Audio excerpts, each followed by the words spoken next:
Question क्या कह रहा है, कहता है कि find the equation of the circle passing through the point 2 व -1 एंड -2 व 0 विद सेंटर ऑन दिस। अब ये देखिए कि जैसे मैंने पहले आपको बताया था कि ये हमारे पास एक सर्कल है, ये इसका सेंटर है।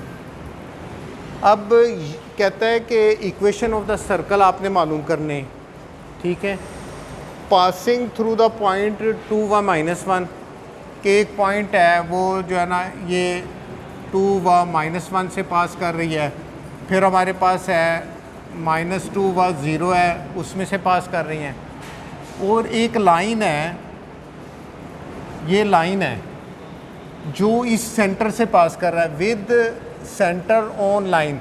इस लाइन की इक्वेशन है 2x - y - 1 = 0, और ये वाला सेंटर जो है ना वो कह रहा है कि passing through the points, in point से पास कर रहा है विद सेंटर ऑन दिस, और जो सेंटर है ना वो इस लाइन पे पास कर रहा है, और लाइन की इक्वेशन दी हुई है। लाइन की इक्वेशन मैंने बताया 2x - 1 y की पावर 1 है, लाइन की इक्वेशन में वो पावर 1 होती है, लीनियर इक्वेशन होती है। अब ये सिचुएशन है।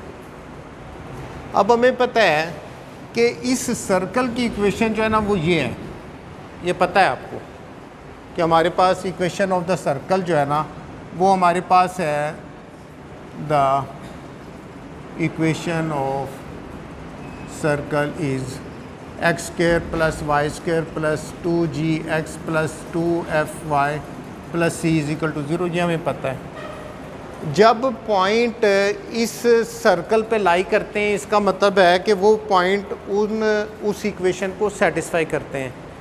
उस इक्वेशन को सेटिस्फाई करने का क्या मतलब होता है कि हम कहते हैं जैसे फॉर पॉइंट्स 2 व -1, फॉर पॉइंट्स, ये पॉइंट जो है ना इस सर्कल पे जो है ना वो लाई कर रहा है, इस इक्वेशन पे लाई कर रहा है। इसका क्या मतलब होता है कि हमने क्या करना होता है, x की जगह 2 पुट करना है और y की जगह -1, तो ये आ जाएगा 2 का स्क्वायर प्लस -1 का square plus 2g × 2 plus 2fy -1 plus c = 0।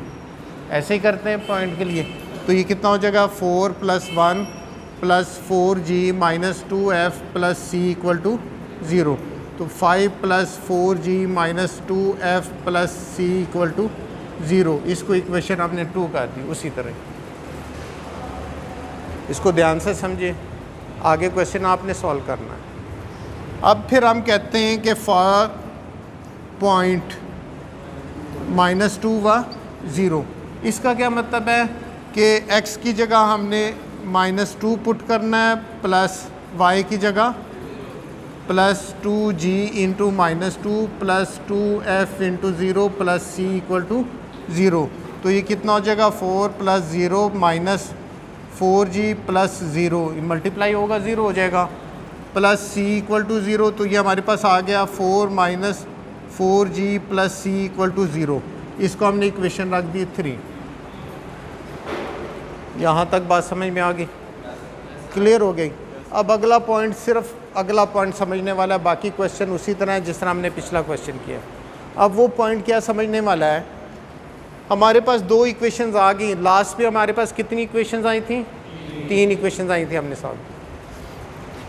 अब वो कह रहा है कि ये पॉइंट इस पे लाई करता है, हमने इक्वेशन मालूम कर ली, ये पॉइंट लाई करता है, इसको हमने। अब वो कहता है कि जो अगली कंडीशन उसने क्या दी थी, उसने कहा था कि विद सेंटर ऑन दिस, कि ये जो सेंटर है ना ये इस पे लाई करता है, इस लाइन पे लाई करता है, इस लाइन के ऊपर है।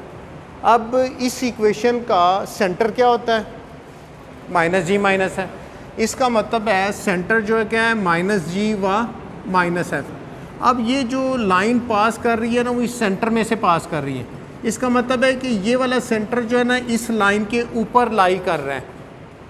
ये बात समझ में आ रही, ये वाला जो सेंटर है वो इस लाइन के ऊपर लाई कर रहा है। इसका क्या मतलब होता है कि ये वाला सेंटर इसको सेटिस्फाई करेगा। सेटिस्फाई करने का क्या मतलब है कि ये वाला पॉइंट हम इस लाइन में पुट करेंगे। बात समझ में आ गई।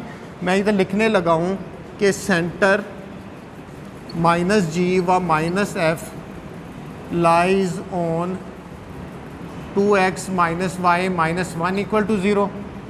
ये सेंटर इसके ऊपर लाई करता है। इसका मतलब है कि ये वाली वैल्यू हम इधर पुट कर देंगे, ये वाली वैल्यू इसमें पुट कर देंगे, ठीक है। तो इसका मतलब हो गया कि 2 into minus G minus F minus 1 equal to 0। ये बात समझ में आ गई? फिर समझें कि ये वाले पॉइंट्स सर्कल पे लाई करते थे, तो हम वो वाले पॉइंट उस सर्कल की इक्वेशन में पुट करते थे। क्या करते थे? x की जगह 2 पुट कर देते थे, y की जगह -1 पुट कर देते थे। क्यों? क्योंकि ये वाला पॉइंट उस सर्कल के ऊपर है, लाई कर रहा है। किसके ऊपर है? इस सर्कल के ऊपर है, तो हम वो पुट करते थे। इसमें क्या है कि ये वाला सेंटर जो है ना, ये इस लाइन के ऊपर है। इसका मतलब है कि इसमें हम क्या करेंगे, x की जगह -g पुट कर देंगे, y की जगह -f पुट कर देंगे। आगे बात समझ में? तो हमने ये कर दिया, ये आ गया -2g plus f -1 equal to 0। ये हमारे पास इक्वेशन थी 2, 3 और ये हमारे पास आ गई 4। अब आगे हमने क्या करना है, हमारे पास 3 इक्वेशंस आ गई। अब मैं वो 3 इक्वेशंस को लिखने लगा हूँ ताकि फिर आपको जो है ना वो समझ में आ जाए। ये हमारे पास है 5 + 4g - 2f + c = 0, 4 - 4g + c = 0 और हमारे पास -2g + f - 1 = 0। ये हमारे पास है 2, ये हमारे पास है 3, ये हमारे पास 4 है। अब ये हमारे पास 3 इक्वेशंस हैं। हमने इन तीनों इक्वेशन से क्या करना है, g, f और c की वैल्यू मालूम करनी। हमने इससे क्या करना है, g, f और c की वैल्यू मालूम करनी। अब देखो कि जैसे हमने वहाँ किया था, हम क्या करेंगे, इक्वेशन नंबर 3 को इससे जो है ना वो कर देंगे, सब्ट्रैक्ट कर देंगे। तो हमारे पास क्या आ जाएगा, मैं डायरेक्ट सब्ट्रैक्ट कर दूं, पता चल जाएगा। जब चलो लिख लें इसको, 5 + 4g हमने किया सब्ट्रैक्ट इक्वेशन 3 फ्रॉम इक्वेशन 2, ठीक है। तो ये 5 + 4g - 2f + c = 0, 4 - 4g + c = 0, ये माइनस, ये प्लस, ये माइनस, तो 5 - 4 1, ये कितना आ जाएगा, +8g, ये इसे कैंसिल, -2f = 0। इसको इक्वेशन रख देंगे 5। अब हमारे पास जो है ना ये वाली इक्वेशंस आ गई। एक आ गई हमारे पास, ये हमने जो है ना ये वाली कहाँ लिखी है, -2g। एक हमारे पास देखो ये आ गई -2g + f - 1 = 0 और दूसरा हमारे पास आ गया 1 + 8g - 2f = 0। अब ये हमारे पास है। अब हमने क्या करना है, इसमें से f को एलिमिनेट करना है। अगर f को एलिमिनेट करना है तो हम क्या करेंगे, इसको 2 से ज़रब दे के इसमें ऐड कर देंगे।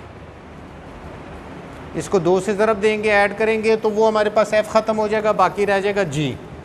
जब g की वैल्यू आ गई उसको इसमें पुट कर देंगे, तो g की वैल्यू इधर पुट करेंगे तो f की वैल्यू आ जाएगी। f और g की वैल्यू किसी एक में रखेंगे तो वो हमारे पास c की वैल्यू आ जाएगी। कर लेंगे या मैं कर दूँ, इसको हो जाएंगे। अब हमने क्या करना है कि ये हमारे पास इक्वेशन नंबर, इसको हमने क्या दिया हुआ है 4, इसको हमने दिया हुआ है 5। अब हमने इसको इक्वेशन को, इसको हम करेंगे मल्टीप्लाइंग इक्वेशन 4/2, 2 से ज़रब देंगे तो कितना आ जाएगा, -4g + 2f माइनस, इसको 2 से ज़रब देनी ना, 2 से ज़रब मल्टीप्लाई करना है, -4g + 2f माइनस, ये हमारे पास इक्वेशन आ गई 6। अब इस 5 और 6 को ऐड करेंगे तो ये एफ़ कैंसिल हो जाएगा, तो जी की वैल्यू आ जाएगी। अब बात समझ में आ रही है? अब आपने क्या करना है, एडिंग इक्वेशन 5 एंड 6, जब आप इसको दोनों को लिख के ऐड करेंगे एफ़ कैंसिल हो जाएगा तो जी की वैल्यू आ जाएगी। फिर जी की वैल्यू किसी 5 में या 6 में रखेंगे तो एफ़ की आ जाएगी। जब उन दोनों की वैल्यू आप किसी इसमें सी वाली में रखेंगे तो हमारे पास सी की वैल्यू आ जाएगी। तो जी एफ सी की वैल्यू मालूम हो गई, वो आपने इक्वेशन नंबर 1 में करना है तो इक्वेशन आ जाएगा, हो जाएगा। इसको चलें, इसको आपने कर लेना, फिर ठीक हो गया, कर लेना इसको।